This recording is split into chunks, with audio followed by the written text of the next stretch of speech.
Welcome to the Masters in Motion podcast, where we empower and inspire Masters athletes to reach their full potential. Join us as we delve into the world of CrossFit and showcase the strength, resilience, and determination of Masters athletes. Whether you're a seasoned pro or just starting your journey, this podcast is dedicated to providing CrossFit news, education, and inspiration because we love this sport. I've got Rick Stevenson with me today. Rick, it's the Open. We just started. How are you feeling? Hello, Jason.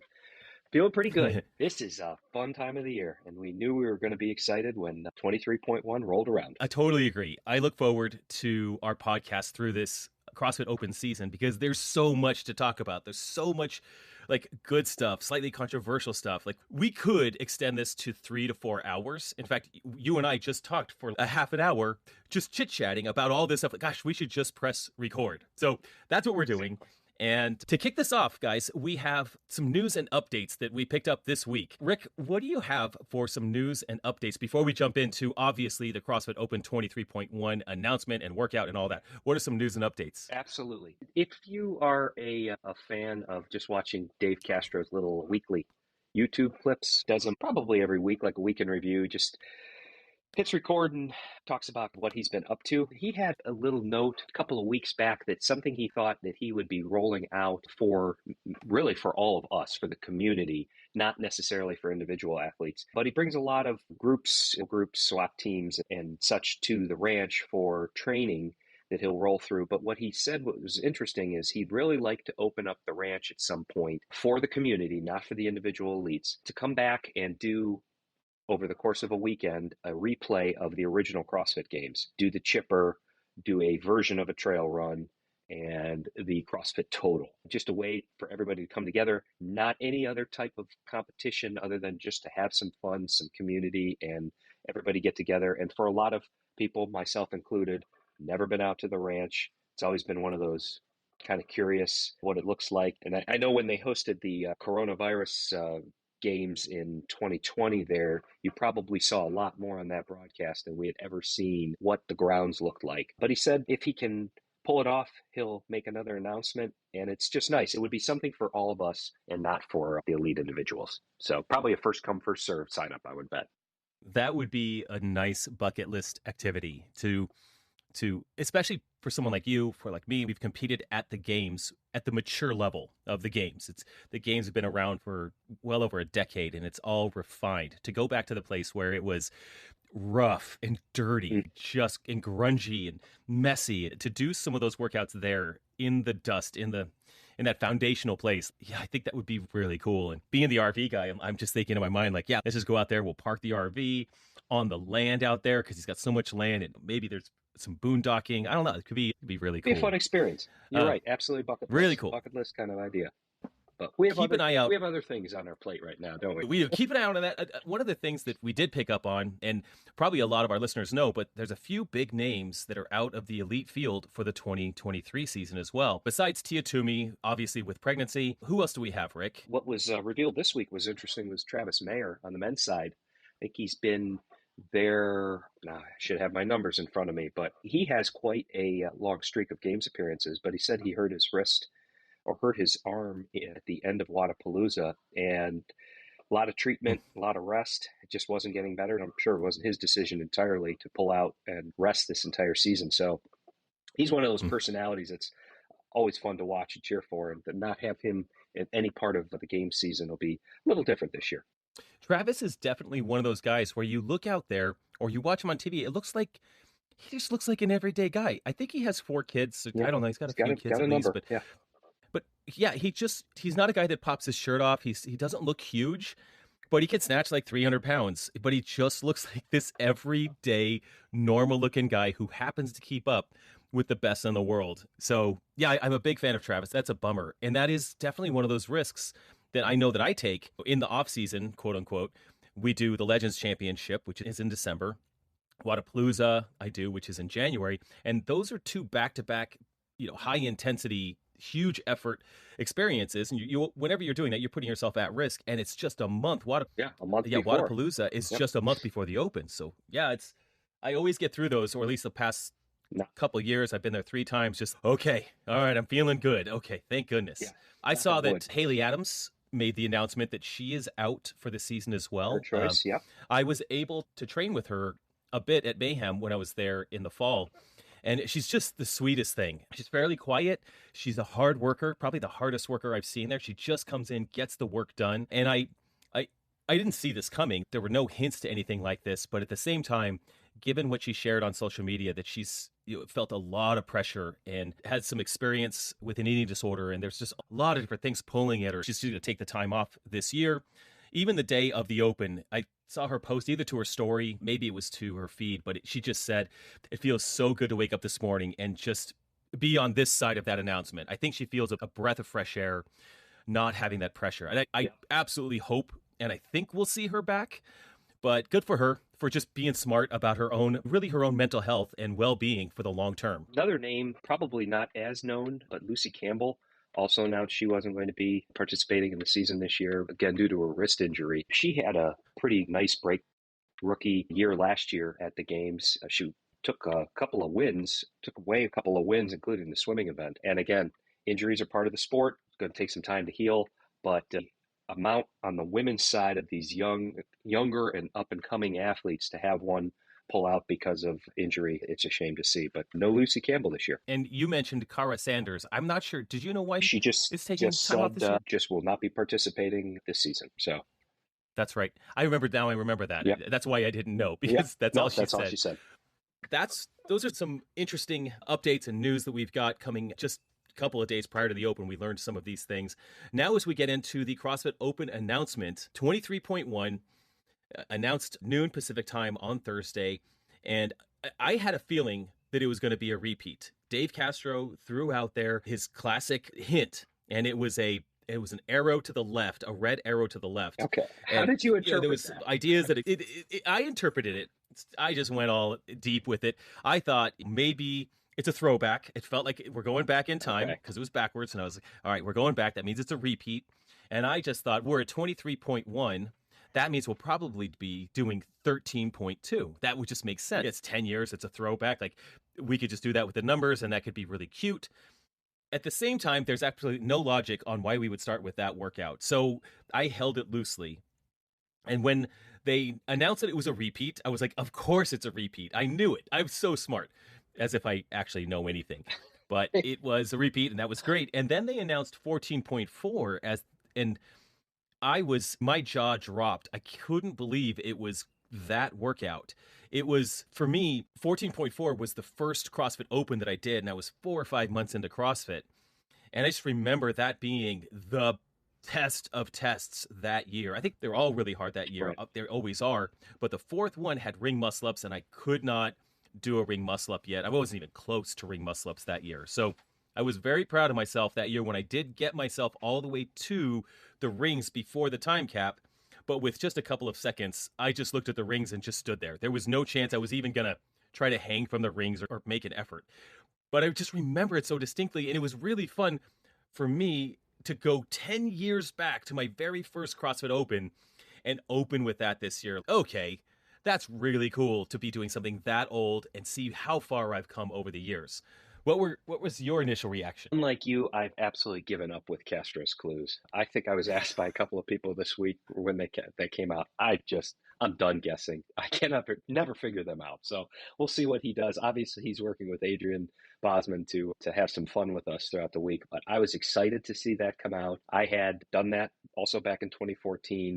It was back then. The argument was, if you're going to put in something so technical like a ring muscle up, you better put it at the end, so everybody can at least participate up until that point, post a score, put in a tie break so you can race. If you know you don't have a ring muscle up, you're going to race through the cleans and at your score. The uproar came, I think, a year later when we started a workout with the ring muscle ups. And again, you remember how this community reacts. Uproar part 2. How on earth do you expect us to start the workout with the ring muscle ups? But this wasn't it. It was exciting to see. I was very excited on giving this one another test. Unlike you, who did do it, I know you'll talk about this a couple of years ago. It's been a while, if ever. I don't remember retesting this one. I love the design. I think it's fair. It's a time cap that allows the elites to really push the pace and move through one complete round and see how far they can get into the second round. But it lets everybody pretty much move through it if you have most of the movements. And I did, in training, do this workout about 3 years ago. What was really interesting is I was just getting into sharing things on YouTube a little bit. So I recorded the entire workout because I was excited that it was part of my training. It was assigned from Mayhem at the time for my training. And I was like, this was one of the first open workouts I did. I can't wait to retest it, see how far I've come in 7 years at that time. And I got through it and got back to the rower, was really excited. I wasn't even planning to get back to the rower. So in the video, if anyone watched it, I actually had to go back and set up the rower again because I'm in my garage. I had to move it out of the way for the rings. But I really had a good time. And in that video, when I was deciding to put it up on YouTube, I put myself up on the screen next to the original announcement race between Scott Panchek and Josh Bridges. So it was me against them, and like they were ahead of me the whole time, of course, but I kept up to an okay pace. And really, it's amazing to think those guys were some of the fittest guys on the planet 10 years ago. And I'm not sure if I don't think they got through the row. They got really deep. Scott may have gotten off the row, but not far at all. And this year, it's the expectation that if you're an elite athlete, you're getting off that rower and getting a big chunk of toes to bar out of the way. But it really is fun to have this workout pushed out there and get the whole world like, hey, this is what we did 10 years ago, and it's still incredibly relevant right now. Now, let's talk about the actual announcement itself. So it's in Spain. The announcement happens. I think that was super fun. And one of the things that I liked was that they had athletes demo the workout first or do the workout first while the elite athletes did it second. So one, that keeps us all engaged a little bit longer, but it sets maybe a more reasonable expectation for more everyday athletes. Although these athletes that went first were exceptional. They were also very good at this. And then to see the elites come in there and just effortlessly crush this thing. I thought that was really fun. There was some controversy around the loading of the women's weights. What do you know about that, Rick? What do you think about that? I was very surprised. I watched the open announcement like you did. I'm glad that they sent the athletes, our population, first and not all together. Like I think they've run another open announcement where they just lined everybody up. And then you really saw the differences because here, this was, I think, a legitimate race for some pretty equally skilled athletes, mere humans like us. But yes. I woke up the next day and I had a notification from, I don't know, Morning Chalk Up or something like that said Laura Horvath and Gabby Magala and the other lady's name all have their scores taken away, and they're going to have to redo it because it's nobody's fault other than CrossFit, but they loaded the bars wrong. And then you get into the article and you see the difference in kilos and how short they were by just, I think, 4 or 5 kilos or something like that. And I was stunned reading that. I thought, an open announcement. They're really working on bringing all the excitement back. They had their A team out there from the media side. The production value I thought was pretty high. They did a nice job with presentation. And then you forget to load the bars correctly. Really? Are you kidding me?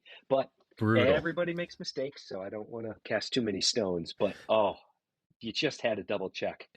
Do the math. You got one job. Just one job. Someone has one job. Now, there's been the debate a little bit about should the women have known or should the women have known before the workout? Because the reality is at 3, 2, 1, go, they do the rowing, the toes to bar, the wall balls. By the time they get to the cleans, even if the bar doesn't look right, this is live. You're never stopping in the middle of competition to say this bar's not right. That's just not going to happen there. But if they glanced at it beforehand, they would have known because they count in kilos. This is the European crew right here. They count in kilos. Like I know that for me, I can look at a barbell and tell you, oh, that's 115, that's 135, that's 155, right. That's 95. We know. You just look at it. I know. And if it doesn't look right, maybe there's a shorty bar. There's been times in competition where there's a 45 plus a 5 on the side. I'm like, wait a minute. Everybody's screaming. That's a shorty bar. But then when it's a shorty bar, you understand. Exactly. So did they know beforehand, that's the yellow plates, those aren't right or whatever? But it is ultimately the responsibility. Somebody like Laura's and Gabby's level, I think, should be able to tell the difference. 1,000%. I don't know. I found it a little comical. In the big scheme of things, this is week 1 of a long season. It won't matter. highly skilled enough that it'll just probably be part of Laura's training over this weekend. Knock it out again, crush it, post a great number, stay healthy, move on. That's all you have to do. But barely an inconvenience. Just gives us in more her to world. talk about. It does. Literally, it's just entertainment right there. It's our form of entertainment. One of the thoughts that I had about this Open announcement, or the fact that we're doing 14.1 as a repeat, like you said, historically people would be a little bit upset. Oh, it's the fourth workout of a 5-week Open, and they already have ring muscle ups in it. That's normally you would say that for the very end. And historically, that's what we've seen. We've seen the most complex skills saved for the latter parts of the Open. The third round of the Open last year was when we saw bar, we saw chest to bar pull-ups, we saw muscle ups, thrusters, of course. We have traditionally seen in this sort of new version of the 3 Open qualifier something very inclusive on week 1, a little more challenging, but a lot of people can do week 2. Week 3 tends to be super high skill or much higher skill, a separator. Higher skill. Yeah, higher skill. But they threw us into the deep end of the pool on this first one. So the question comes up, does that take the inclusiveness out of this workout? Because there's 80% of the moms and dads that walk into a CrossFit gym can't do a toes to bar. They can row, but they can't do a toes to bar. They can clean. Should the first CrossFit... they can clean, and wall balls, everyone can manage way through that. Does that take the fun out of this? Does it take the inclusiveness out of it? Or is going scaled? You pay $20 to enter this thing and you want to compete with the rest of the world, but you have to scale the first workout. What are your thoughts about that? I have some of my own thoughts, but I don't want to share them until I hear what you think. I'm actually surprised that they went as skilled right out of the gate. I love the idea of the repeat, but I would think that you would save the repeat for next week. It could be, remember, this is all Adrian's programming. We know this one wasn't. It gives him 2 weeks in the Open to tie something all together, use some of the equipment that's on the list. We were already talking about that in our gym this morning. Out comes the box or your floor space for either shuttle runs, or I would be shocked if they threw handstand walks in now, since they've been so high skill in week 1. I think that's handstand walking is saved for quarterfinals and or semifinals. But I think you have to really dial back the skill level next week, because thrusters will be coming in week 3 with some type of chest to bar or regular pull-ups, something like that. It's just a tradition at this stage of the game to finish with that. But we'll see what the community says, and maybe there will just be fewer RX scores as a percentage of your age group, if we're going to keep this to masters, than normal after 1 week. And I guess if you had the chance to do that, break those numbers down, you might find that that's the case, that there's a greater, or the percentage of scaled is just a bit more after week 1 now than it was last year. I would put money on that for sure. And I think CrossFit, this whole process is not a democracy. It's a dictatorship. So whatever comes down, we're just going to do. And that's okay. It is what it is. I agree with you that I think that first workout, the specialness that I've always felt with the Open is that with workout 1 especially, I think about last year where we had wall walks, which are somewhat of a high skill, but it's also a fairly safe skill. Mortals can tend to do that if they've had 6 months of CrossFit experience. Wall walks, dumbbell snatches, and box jump overs. So these are all movements that require a good level of fitness, but not super high skill. And the thing I used to really adore was I get to see how I do versus Matt Frazier. This is 3 or 4 or 5 years ago, or even earlier. I remember 14.5 was burpees and thrusters, and I could do thrusters and I could do burpees. And I remember watching an announcement and watching Rich Froning just machine his way through that workout and finish that thing when Sam Briggs was clearly going to win, but he just held a pace and he won it.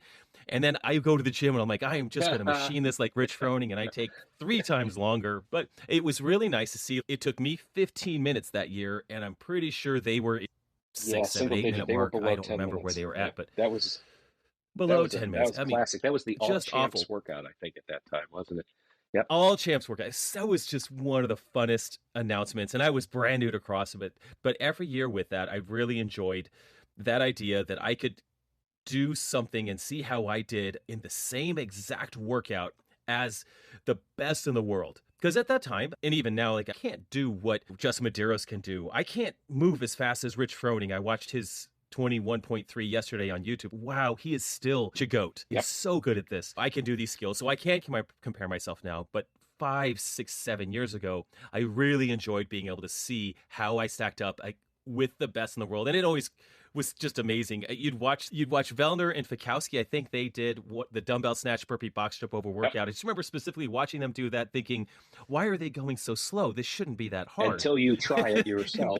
And I almost died trying to complete that workout. But it's fun. So with this workout being this complex, do you think this is a hint that this Open will be harder than the rest, and maybe this trend continues and there's more people doing scaled and have a leaderboard on the scaled school, but maybe more people will be scaled and maybe this will be a harder Open? Or is this just a bit of an anomaly and maybe next week we see, like you said, something a bit more inclusive?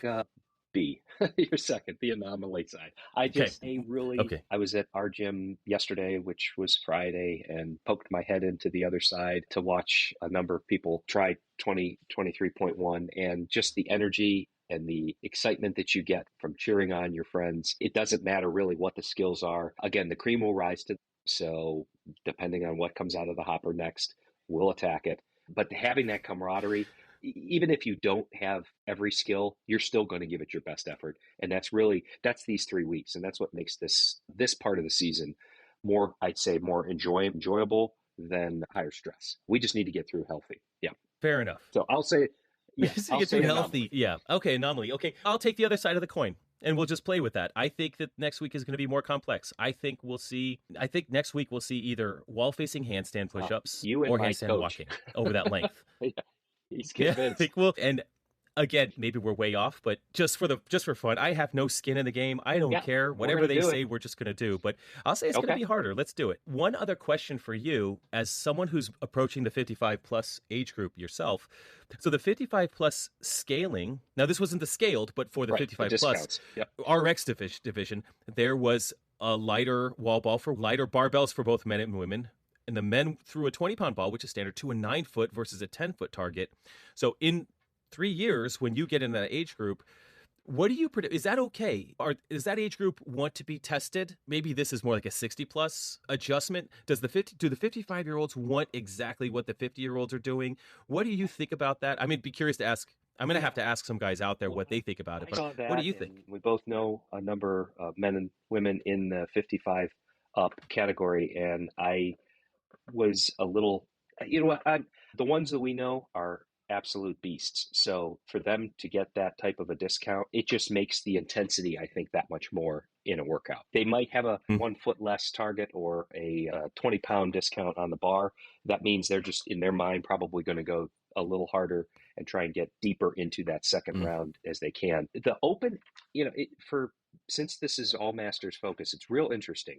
Every competition seems to give discounts at different times or at different age categories. The Open has historically given discounts like this at 55. So when you said, should it be a 60, they're already getting it, but they've never, I could be fact checked on this, but I do not believe they've ever given under 54 any type of weight breaks. It's always a 50-pound dumbbell. If they're doing 95 thrusters, then everybody's doing 95 thrusters. The discounts come here. Now you get into other stages of just CrossFit licensed events like quarterfinals, semifinals, games. They're giving weight discounts and movement discounts across many age groups. Then you go to some of the higher level off-season events like Wadapalooza, or the discounts can, I don't think, be as streamlined. I think they're very much more random. I've seen that in the past too. And then Legends. Legends stands on its own. Masters Fitness Collective, since those are Masters only events, they're going to scale appropriately based on all the age categories, and they don't have an elite division to worry about to say, oh, they're doing this, so the Masters have to do this. I think the Open has always been pretty standard, starting at 55 and up. Okay. And I'll tell you what, I feel good now, but ask me in a few years, I might be ready for a discount or two. Fair enough. And I'm 8 years from that discount, so I got a long time. I'm not going to worry about that now. Long time. Before I ask you how you did in this, I think you and I should share how we did and what it was like. But one of the things we were talking about as one of our just straight up annoyances every year around the Open are the guys and gals that just absurdly post the most random and inaccurate scores on the leaderboard. Most of the time, it's someone that forgot to press scaled versus RX. but every year there are just some, you called them leaderboard heroes. Leaderboard heroes. Yep. Such a good name. When you're just like, you look at the leaderboard, like, oh, okay, I'm doing pretty good. Who in God's name got 381 reps? And wow. If you're doing it scaled, that's excellent. That's awesome, because we have a lot of folks in our community that are doing that. And that's what this is about. But just when you enter your score, just hit the scale button. It's not that difficult. And usually this all shakes out. The affiliate owners, when they go to validate everything, should do a double check. I think they do. But until Monday comes around, or even Tuesday or Wednesday, when everything shuffles and cleans itself up, it makes for nonsensical leaderboards, and it's just more comical at this stage than any other time. So much. Okay, so big review. What was this workout like for you? How did you do? And what was your plan going into it? How did it go? I tried to listen to as many of the tips from my coach as I could, along with some of the folks that I watch on YouTube. If the idea was not to come out too hot on the row, consistent, know yourself as an athlete on the toes to bar. If you have big sets in you, and 50 for you as an athlete is not an insurmountable number, then you run your game there and you take big sets. If 50 is a decent sized number for you and you need to break it to smaller sets, you go with that. Wall balls, if you've been training with heavier, the 30-pound ball or the 20-pound ball for women, and you have to now dial back to 20 and 14, this shouldn't have been too hard. I was able to knock those out in just a few sets. The cleans are really where you needed to buckle down and get those done. And I know we were talking earlier, I think I reached my darkest point when I was at rep 9 or 10 and thinking that, oh my gosh, I have 20 more of these things. How am I going to even have time to do one muscle up? But the numbers, if you're doing, I think the entire community as a whole did singles. I think Froning did singles, didn't he, in his video? I'm pretty sure. Yeah. So he's doing singles. Did. Yep. Yeah. Every coach in America around the world has been saying, just do singles. You don't save that much time. Got through those. The muscle ups, I knew I was going to be tired. Work through. I finished with 12 muscle ups, but not according to the plan that I set out. It just got so hard. But once I got swinging on the rings, I felt good lockout, come down, and you've already committed mentally to going into the next rep up. It's just when you drop, suddenly I found myself wasting a lot of time looking at the clock saying, I'm really not ready to jump back up. I should have, but I just wasn't ready. So I finished with 192. It was a good test. Happy to move on. Ditto that. Such a good test. I did a lot of math and a lot of soul searching on how I wanted to get through this one, knowing that every single element is a trap in this workout. That there's just mousetrap after mousetrap you can step on if you're not careful in a chipper like this. It's just long enough. There's just enough reps that you can mess something up. So I had this game plan pretty much dialed in, except for the ring muscle ups. So you could look at my phone. I literally had my calculator app open. My plan was 2.5 minutes on the row, 2 minutes on toes to bar, 2 minutes on wall balls, 2.5 minutes on power cleans. And that was going to leave me at the 9-minute mark to start ring muscle ups. And just how I broke it up, on the row, I held a 14, 1500, and that went as planned. Got to the toes to bar, went 16, 14, 10, 10. That was as planned. I'm pretty good at toes to bar, so I could have gone bigger sets, but I planned to keep that heart rate under control and just make sure that I wasn't overdoing anything. Got to wall balls, I did 16, 14, 10.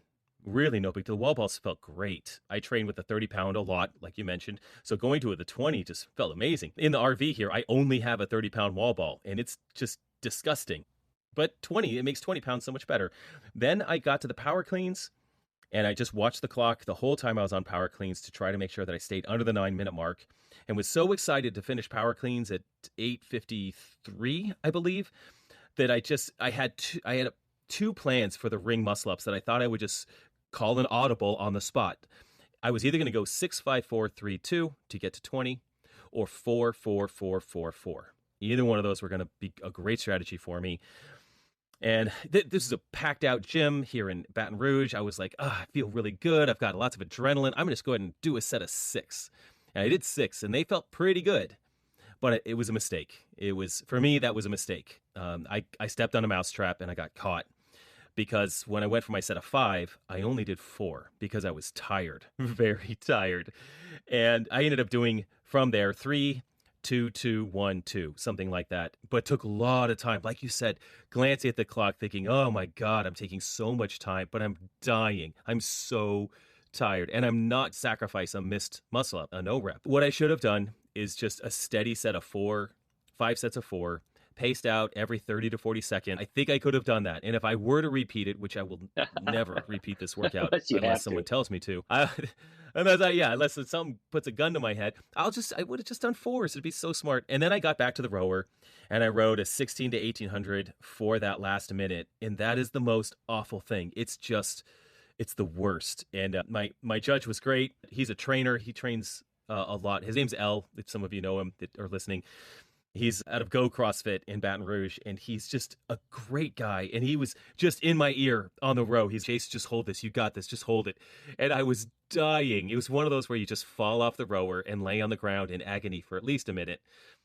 But it was satisfying. I mean, I love a workout like that, and open workouts always leave you on the ground in a way that no other training does. One, you're performing, and so the pressure's on, the lights are on you. It's time to give it a go and give it your very best. But they're just strategically built in such a way that the compounding effect of the row, toes to bar, wall balls, power cleans, those ring muscle ups, the hardest ring muscle ups that you'll do, period.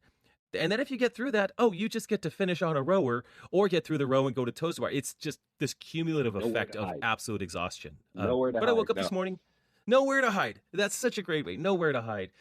So what a fun way to kick off the 2023 CrossFit Open season. Rick, picks of the week. As we wrap up, what is a pick of the week for you, or pick or a tip of the week? Pick and everything. I mean, I'm just going to title this one the phrase hammer home the fundamentals for all of us masters that have been out there really trying to train the last few months, having everybody having a different plan for what they consider a successful season. It is now time to pay extra attention to the little things, depths and lockouts and preparation, even from a non-physical standpoint, but running your camera, setting everything up, just making sure that things record and you can upload so that you're not caught flat-footed when you actually are required for something like that down the road. But a lot of do the little things right, because a house that's not built on a solid foundation can tend to be a very shaky house. Wear the right color clothing when you're doing squats, overhead squats. Don't leave it up to watching a video to try to determine if you've reached depth. So make sure your overhead walking lunges, you're in a good position, that you're fully stacked. Little things. I think we can all move forward with working on the fundamentals as we move through the year. I love that. Yes. I love that. Is that your dog in the background? I just hear your dog. He's just trying to chime in. He's big into fundamentals. It's no problem. I'm going to share this. Yeah. He's got a strong opinion on it. I'm just going to share this quick story that Rick and I were hanging out last year. After the games, we were driving through Cleveland. And so went over to Rick's and did a little workout at his gym, and going over to Rick's house and having some dinner, which was really nice. And this sweet puppy, so nice, jumped up and nearly took a chunk out of my butt. Just bit me right on the butt. And Rick was so embarrassed and so sorry. And I was like, Rick, my dog has bit every person that's come in close contact with it. So this is a cute little puppy. He doesn't bite. I don't know what the heck. I know. That's what you say. He only bites. So we should invite. Yeah. Let's get Justin Medeiros over there. Let's see him chomping. That was awesome. It was really shut the door. He's a little loud right now. Bring that tease. Like something outside. Oh, it's fine. My pick of the week is for the Apple Watch. A lot of you noticed at Wadapalooza or in the videos from Wadapalooza, I'm wearing an Apple Watch and I'm not wearing a Whoop anymore. I did make that switch, and I have a YouTube video coming up about that process. But there's an app for the Apple Watch. It costs $30, and it's called Athlytic, Athlytic, Athlytic.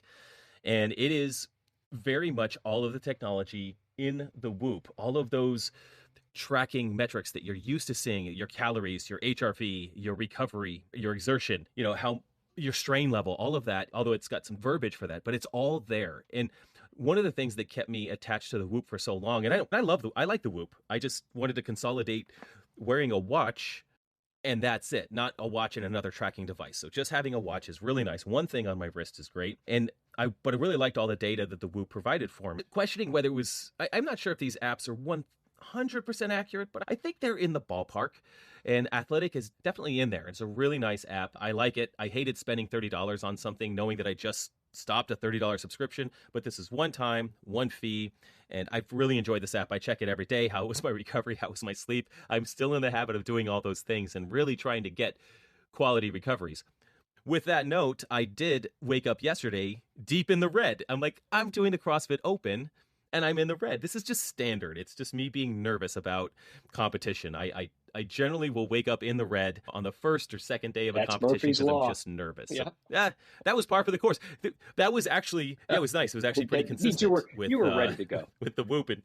I was ready to go. This is good luck. Rick, was there anything else that you had on your mind before we wrap up? Let's look forward to what we believe will be Mr. Bosman's programming for 23.2, and we'll be sure to discuss it in depth next week. I can't wait. And I will attempt a live stream again during the Open announcement this coming week, this Thursday at noon Pacific time. This time I will actually be at the CrossFit gym using their internet, which is blazing fast. I'm not going to depend on a Starlink or any kind of wireless. I'm going to be wired in. So we'll have fast internet. It should be a fun Open announcement. If you can tune into, that's great. I love to have that chat and banter going on as we're watching this thing unfold in front of us. So it's going to be a great week, Rick. We will have another podcast coming out next week, of course, talking about the CrossFit Open 23.2. But for now, thanks for tuning in to the Masters in Motion podcast, where we help you embrace your potential for remarkable fitness at any age. If you found this episode helpful, we'd be truly grateful if you could take a moment to leave us a 5-star rating on Apple Podcasts or your preferred podcast app. Your support helps us reach more listeners and grow our community. Until next time, guys, get bolder, not older. See ya.